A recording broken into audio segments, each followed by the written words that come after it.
Talking now with Jeff, the winemaker at Marynissen. Jeff, tell us a little bit about the story behind your winery. Well, the winery is a very well-established winery in Niagara Lake. Not a lot of people have heard it, unfortunately, because we don't sell in the LCBO. Okay. Generally sell, but we sell through our winery. We were established back in 1991, so one of the older wineries down the region, and we've been growing grapes there actually since 1953. So it's a very well-established vineyard. We actually currently have the oldest Cabernet Sauvignon vines in Canada. Now I've heard this a lot tonight where I'm walking around. There's a lot of wineries saying that this wine is not available at the LCBO, this wine is not available at the LCBO. Why is that? Well, for us, it's simply a matter of volume. We don't produce enough wine to sell the LCBO. A lot of our brands are small lots, meaning less than a couple hundred cases of each type, which is not enough to supply all the stores in the LCBO. So that's basically a demand from the LCBO. Then, for people that don't know the background of this, right? Part of the demand from them is if you can't supply it to all of our stores, we're not interested. Well, in some cases, yeah. I mean, they do have a small winemakers program where they will take smaller amounts. But if I only make 100 cases or 150 cases of a wine, and we can sell it through a winery where our largest profit margin is, sure. Why not sell it through our winery as opposed to someplace else? But right now we are not quite big enough we're on that verge of being able to get into the LCBO with the amount of volume that we're going to be doing. Now, is that something that you as a winery would look forward to, or do some wineries try and keep it boutique-y, or how does it work? You know what, I still want to produce the quality wines that I currently produce, but I really would love more people around the province and around the country, in fact, to enjoy our wines. For sure. The more people that are exposed to it through events like this, nice.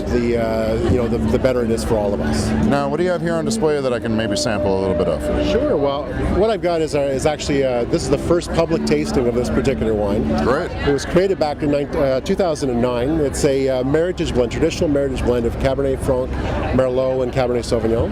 Okay. The difference with this one compared to our other wines is that we have a very long oak age on this one.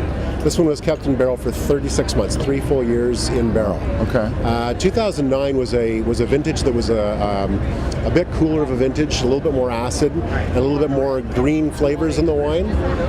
With extended oak aging, it actually helped to soften all that character and actually makes this wine absolutely beautiful to drink right now. Now, you said 36 months. Is that extraordinarily long for a wine in Niagara? For a wine in Niagara, generally speaking, we usually look at about a year. Okay. There are wineries that keep it in barrel much longer than that too, but for us at Marynissen, the style that I do is usually 1 year in barrel, mixture of new and old oak.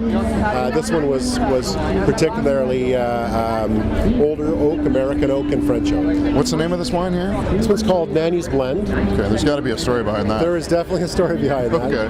Nanny Marynissen actually is the founder, John Marynissen's wife. Okay.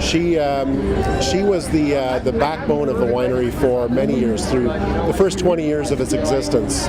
While John went to wine shows and John was working in the cellar, Nanny was keeping everything else together. She was the one that was keeping the family together, the farm together, the retail store, and all that sort of thing together.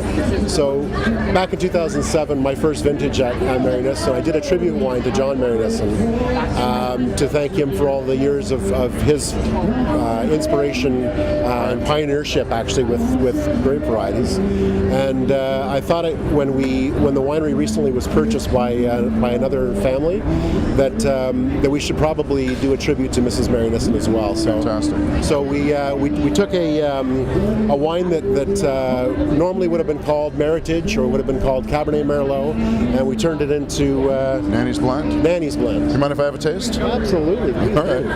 That's what it's all about, right? That's why I'm here. I didn't get this wristband for nothing.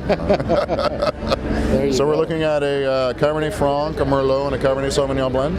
Cabernet Franc, Merlot, Cab Sauv. Nice. Cheers. Oh man, it smells great. Thank you. Here, try the Nanny's blend. That's a really good wine. You sound surprised. No, I just, quite frankly, I've been having some wines tonight that are middle of the road, inoffensive. You know, they're just trying to play it safe. Very French. This very deep. Yeah. The oak is fantastic on it. Thank you. Yeah. In fact, I'm starting to think I should walk around and tell people, oak your wine. This is That's right. This is for Niagara wine right now. I'm telling you right now, I've probably sampled far too many wines tonight. This is a hit. This is a hit, man. This is really good. Jeff, thanks for talking, and we're going to enjoy this wine, and then we'll carry on with the evening. Thanks. Outstanding. Thank you. Cheers.